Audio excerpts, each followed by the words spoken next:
Quand c'est bon, c'est bon. Famille, écoutez la suite de l'histoire de cette maman, Madame Rokia. Cette maman qui disait que ses enfants sont allés au Bénin et l'argent les a mangés. Comme je le disais dans l'une de mes précédentes vidéos, dans chaque quartier d'Abidjan, il y a toujours un gars qui connaît quelqu'un, qui connaît le Bénin. Puisque Junior, Fabrice et Sekou ne connaissaient pas le Bénin, ils étaient accompagnés d'une personne étrange. Et c'est cette même personne qui allait tout déclencher. En réalité, ce parfait inconnu était un grand maître vaudou, chose que Junior, Fabrice et Sekou ne savaient pas. Donc, après avoir quitté Abidjan, direction pour le Bénin, Junior, Fabrice et Sekou n'étaient plus des enfants parce qu'ils savaient ce qu'ils cherchaient.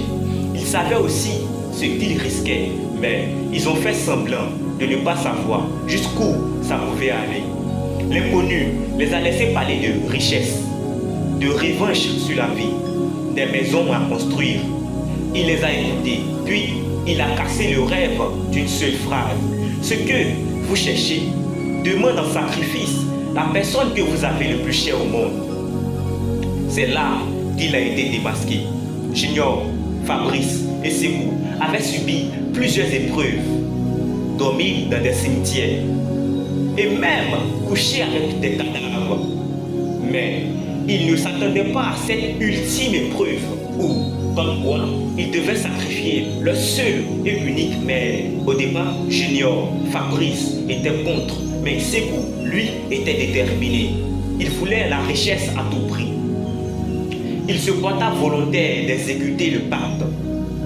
Le pacte était qu'il devait entrer dans une cabane, se saisir d'un couteau et poignarder l'âme de leur mère qui devait apparaître dans un miroir. Mais l'inconnu l'avait prévenu que si l'âme de leur mère est faible, elle tombera. Mais si son âme est puissante, le pacte se retournera contre eux. Il crut que c'était une blague, qu'il exagérait. Le moment est venu où il doit passer à l'acte. Quand le pacte a été engagé, quelque chose a bloqué. Leur mère n'a pas plié, elle n'a pas sombré. Alors la violence est revenue vers la source. Il pleuvait cette nuit-là, pas une pluie normale, une pluie lourde, comme si le ciel venait de perdre quelqu'un. Madame Rokia, leur mère, sursauta dans son sommeil. Elle venait de voir